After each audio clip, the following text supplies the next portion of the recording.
Una de las cosas que el PJ estaba reclamando se cumplió en los últimos días, la designación del interventor, pero no solamente eso, sino también su desembarco en Corrientes, y encabezó una serie de reuniones con todos los sectores, o la mayoría de los sectores más importantes del Partido Justicialista de cara a lo que viene. Y uno de los referentes del partido, además en su rol de apoderado, es Félix Pacayú, que está acá con nosotros, nos visita en Final Abierto. Félix, ¿cómo estás? Gracias por venir. ¿Qué tal? Buenas noches, gracias a ustedes. Bueno, Félix, empezó el camino que se estaba reclamando en el PJ de normalización, pero en el medio de un proceso electoral, acelerando los tiempos también por las candidaturas. Sí, se hizo efectiva la presencia de Juanchi Zabaleta, ya designado delegado normalizador del partido, un hombre que realmente vino un día el viernes y le dio una dinámica muy interesante al Partido Justicialista, reunió a los sectores aliados del Frente de Todos, reunió a espacios, organizaciones sociales, a los sindicatos, a las distintas agrupaciones del colectivo femenino que tenemos en el Partido de las Mujeres Peronistas, a los intendentes ya en coordinación con funcionarios nacionales, hablando de cuestiones pendientes, también gestiones ante el gobierno nacional. Ya fijó una reunión también para el día viernes en Ituzaingó con los intendentes, legisladores y funcionarios nacionales. La verdad, una dinámica muy interesante la de Zabaleta. Claramente, como es el hombre, digamos, un intendente de un municipio del conurbano bonaerense, muy allegado al presidente de la Nación, presidente de la Federación Argentina de Municipios, un hombre que sabe ejecutar y bueno, a eso vino. ¿Y ahora cómo sigue la cosa? Porque... Bueno, estamos hablando de una unidad que veníamos pregonando desde hace ya mucho tiempo. Ya casi inmediatamente después del desastre electoral que nos mandamos en 2019 en las elecciones de medio término, las provinciales, aprendiendo del ejemplo de Alberto y Cristina fundamentalmente, que también por esos días predicaron con el ejemplo en lo que es la unidad y la construcción del Frente de Todos.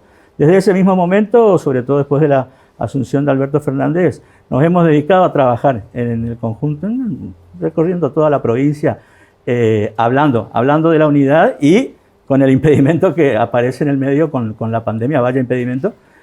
Bueno, una unidad que no la pudimos terminar de concretar en los hechos, habida cuenta que el partido no se pudo normalizar ya en la gestión del anterior interventor partidario, pero bueno, vino Zabaleta ahora, se encuentra con un trabajo ya iniciado, una idea de unidad de amplios sectores del peronismo correntino, ¿sabes? Probablemente no todos, pero amplios sectores del peronismo correntino, una unidad que necesariamente tiene que llevarnos al consenso. Ese consenso yo creo que es el que viene a concretar Juanchi Zabaleta, también con esa misma idea que venimos ¿Detrás trabajando. de qué candidatura, por ejemplo? Nombres propios no me pidas ahora porque sí, dentro de muy pocos días lo vamos a tener. Yo creo que quedan muy poquitas semanas para esto, pero justamente es lo que estamos viendo, definiendo, trabajando, hablando, reuniéndonos y bueno, buscando concretarlo justamente. Ahora, Félix, cuando se habla de pocos días, ¿no? Pensás que esto tiene que darse ya en los próximos 10 días, sobre todo porque la pregunta tiene que ver con la fecha electoral, ¿no? ¿Cuál es la posición que tienen ustedes con respecto a la posibilidad de votar en agosto?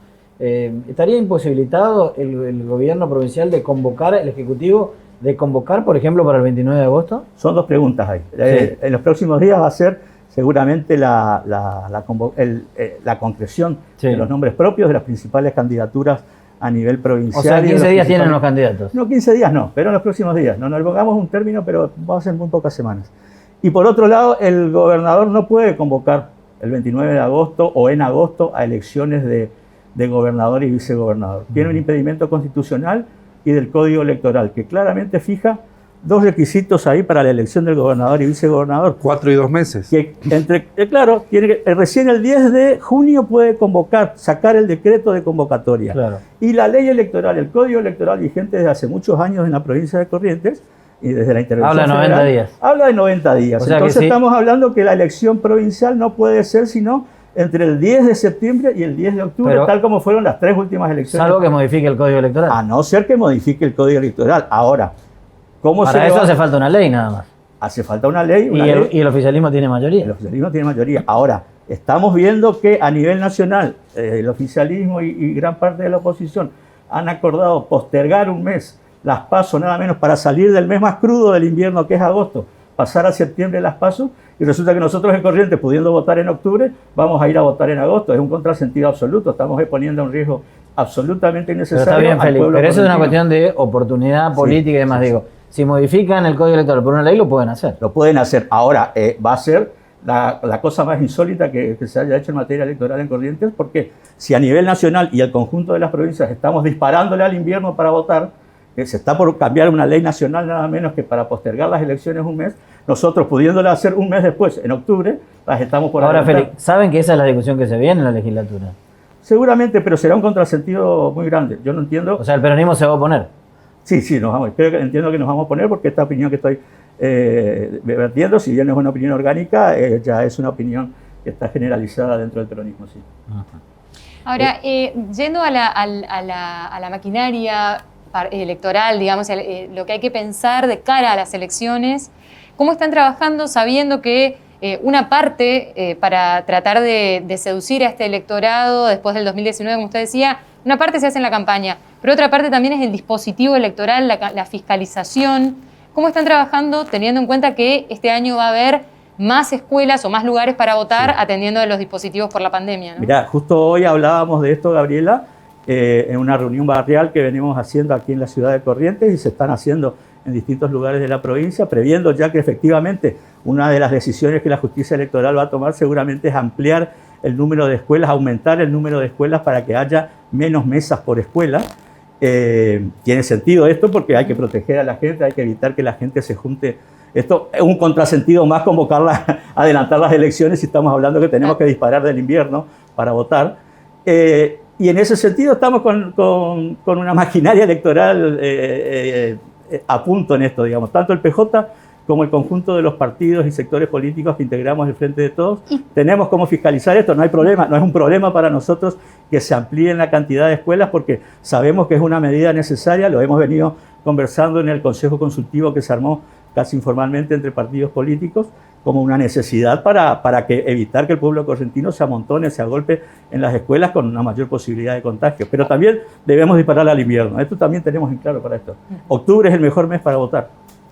¿Creen ustedes, que así como a nivel nacional pudieron llegar a un acuerdo, un consenso para mover justamente las PASO, teniendo esta cláusula que no se pasaran al año siguiente, podrían ustedes plantear un escenario de diálogo, de acordar algo parecido con las fechas, más allá de, como decía Carlos, hay números para que el oficialismo haga lo que quiera, pero ¿cuál sería una herramienta posible para ustedes tratar de poner su mirada sobre el tema? Primero, vamos a hacer una cuestión realista. No le veo al oficialismo con ganas de conversar sobre esto cuando tiene los números suficientes en ambas cámaras de la legislatura para tratarlo por su cuenta.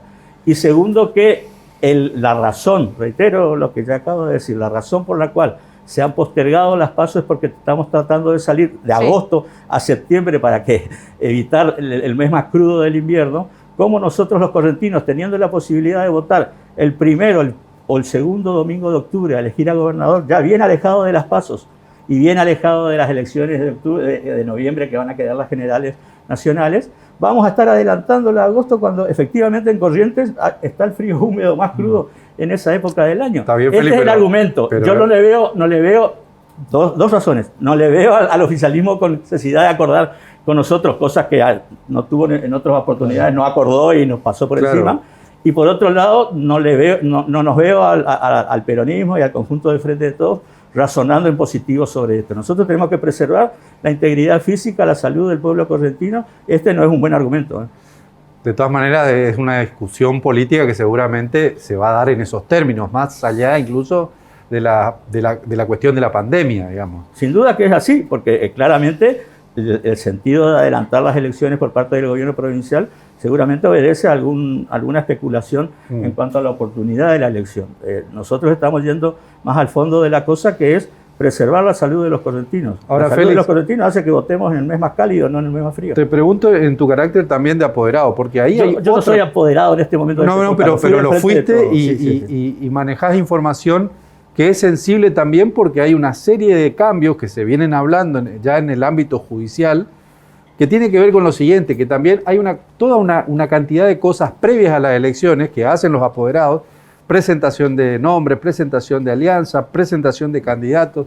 Y eso era como un folclore, digamos, que amuchaba a mucha gente en despachos muy chiquitos del Poder Judicial. Ahora lo están planteando hacer todo virtual, sí. Pero también ahí es como que no se sabe bien qué es lo que va a pasar, cómo se va a resolver eso. ¿Ustedes tienen alguna mirada al respecto? Sí, justo la semana pasada la Justicia Electoral Provincial nos presentó a los partidos políticos lo que es el nuevo sistema online, a través del Fórum, que es el sistema que usa la justicia correntina, la inscripción de las alianzas provinciales y municipales, que es un paso del cronograma electoral que se dan 2 meses antes de las elecciones provinciales. Nos presentaron en una situación ideal, le planteamos algunas objeciones que también estamos concretando a través de un escrito entre los partidos políticos, porque un escrito dirigido al Superior Tribunal, había cuenta de que necesitamos que haya correcciones, estamos viendo algunos problemas. Digo, el ejemplo que se nos dio, la clase que se nos dio fue una clase ideal. Nosotros en ese momento tenemos que estar formando no una sola alianza electoral, sino estamos armando una alianza provincial y una alianza por cada uno de los 74 municipios, 75 municipios, y que tenemos miedo de que el tiempo material no nos vaya a dar para completar esto online. Pero son tareas que se van dando y seguramente iremos puliendo con el tiempo. Preguntarte por una cuestión netamente política, ¿no? Sobre todo tu opinión personal, no una respuesta orgánica, ¿no? Digo, Juanchi Zabaleta se reunió con Gustavo Canteros. ¿Lo ves a Gustavo Canteros como candidato dentro del PJ? Mira, por eso te pregunto, es una cuestión personal. Sí, es una cuestión personal y esto ya lo comenté, ya lo hablamos también entre varios hombres y mujeres del peronismo. Nosotros no le cerramos la puerta absolutamente a nadie. Lo único que tenemos que tener como requisito de esto es un sentido de oposición a este modelo de provincia que se lleva adelante hace 20 años en Corrientes, este modelo de hacer las cosas, un proyecto superador que es lo que pretendemos. Pero Cantero forma parte. Cantero forma parte, pero también... Hace 8 años es vicegobernador. Exactamente, hace 8 años vicegobernador. Pero también yo no sé si va a terminar o no teniendo la vocación de abandonar esta alianza gobernante. No nos cerramos. De todas maneras, no es acumulativo, digamos, si Canteros a partir de ahora plantea un esquema de oposición, ¿será bienvenido? Siempre va a ser bienvenido en la medida que la unidad no se construye solamente entre quienes nos gustaría estar, digamos, sino entre quienes tenemos una vocación común. Si Gustavo Cantero, como tantos otros hombres y mujeres de Corrientes, demuestran esta vocación de construir un espacio político en común superador del estado de las cosas, a pesar del origen de Canteros, claramente, sabemos que es el vicegobernador hasta este momento. Pero si las cosas de aquí en más se van a plantear de otra manera, con un modelo de gestión como pretende él llevar adelante en la municipalidad, y bienvenido sea en la medida que se den estas circunstancias. Ahora, Félix, ¿no es un poco que van a tener que usar el barbijo como para... o tragarse el sapo como habitualmente se dice? Barbijo vamos a tener que usar todo. No, ya sé, usé la forma como para decir, bueno, que van a tener que taparse la nariz para recibirlo. No, yo creo que la figura de Gustavo Canteros, más allá de su pertenencia actual, es un hombre que siempre ha sido un hombre de consenso, yo no creo que despierte mayor resistencia. Además también el PJ fue socio de Colombia, digamos que tampoco es que nadie nace de un repollo, pero con ¿no? este requisito indispensable. Tenemos que ser un espacio político claramente opositor a este modelo de hacer las cosas hace 20 años en Corrientes, del cual es cierto, 8 años fuimos aliados, cuando históricamente había un justificativo en ese momento que era salir de una etapa de tantas intervenciones federales que vivíamos los correntinos. Estamos viviendo 20 años, creo que la etapa más larga de la institucionalidad normal en Corrientes, pero bueno, con muchísimos problemas. Ahora, Félix, ¿te ves militando la candidatura de Canteros o no? A ver, no centralicemos en Cantero, porque estamos hablando de Cantero, estamos hablando también de la posibilidad de Camao, estamos hablando de Pitín Aragón, estamos hablando de Fabián Ríos, estamos hablando de otros... O sea, de esos nombres no salen los candidatos. Y son los nombres que estamos hablando y escuchando decir. Algunos por el peso que han tenido históricamente. Fabián no ha dicho que quiere ser candidato, no ha dicho esto, pero es un nombre... ¿Te gustaría que Fabián Ríos vuelva a ser candidato? A mí sí, pero esto hay que preguntárselo a él. Es un hombre que no ha dicho, es una persona que no ha dicho hasta ahora que quiere ser candidato a algo. Todo lo contrario, tiene el derecho del mundo de no serlo. Pero sí, en cualquier conversación aparecen los nombres de Fabián Ríos, de Camao. Obviamente Pitín, que viene trabajando hace más de un año en estas tareas. Y bueno, Gustavo Cantero, si está en condiciones de cumplir con estos mínimos requisitos que necesitamos, es un hombre que puede darle mucho al pueblo correntino todavía. Félix, muchas gracias por venir. No, a ustedes, preguntarles. Estábamos hablando con Félix Pacayú, empezó, digamos, toda la definición política de cara a las elecciones, y el PJ también empezó a mover sus motores con más intensidad, ahora con Interventor.